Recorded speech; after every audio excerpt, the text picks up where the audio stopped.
Voilà le tirage au sort du mondial Qatari vient d'avoir lieu. Alors on va dire que la cérémonie était comme d'habitude, longue, inutile, fastidieuse.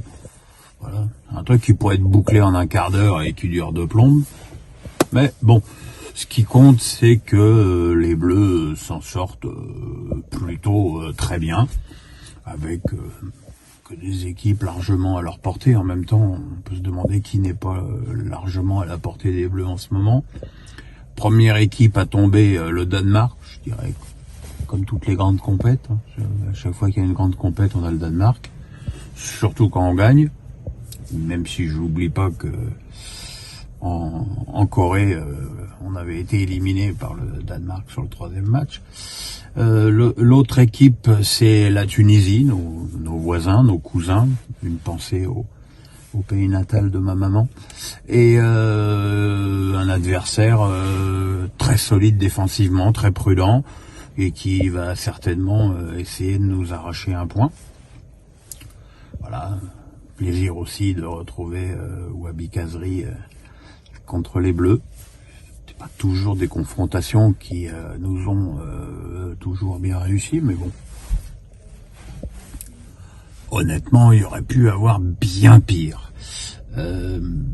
Et puis la troisième nation, on ne sait pas qui c'est, puisque ce sera un barragiste, donc soit l'Australie, soit les Émirats Arabes Unis, soit plus probablement le Pérou.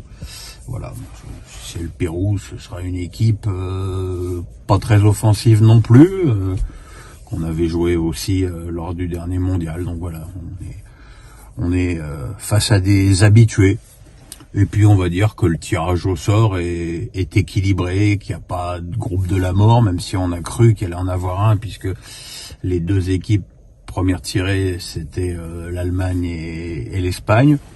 Mais bon, finalement, les autres nations de ce groupe font que ces 2 grands pays ne devraient pas avoir de grosses difficultés. Voilà, maintenant, il faut attendre de voir comment va se dérouler cette Coupe du Monde qui va avoir lieu en hiver, dans des stades climatisés, si tant est qu'il y ait besoin de la clim, parce qu'on n'arrête pas de nous parler de stades climatisés, mais enfin bon, en novembre, il fait pas non plus une chaleur accablante au Qatar, et puis avec des stades dont on a tant parlé de la construction, mais en tout cas pour ceux que j'ai vus, sont magnifiques, avec notamment ce stade très étonnant, fait de conteneurs et entièrement démontable et fait pour être offert à un pays pauvre.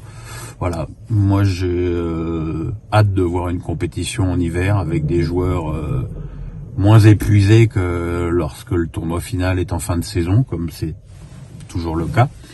Et puis j'ai hâte de voir une compète où on pourra humainement assister à 4 matchs dans la même journée, puisque, je le rappelle, les 2 stades les plus éloignés sont à 60 km l'un de l'autre. C'est l'avantage que ce soit organisé par un pays plus petit que l'Île-de-France.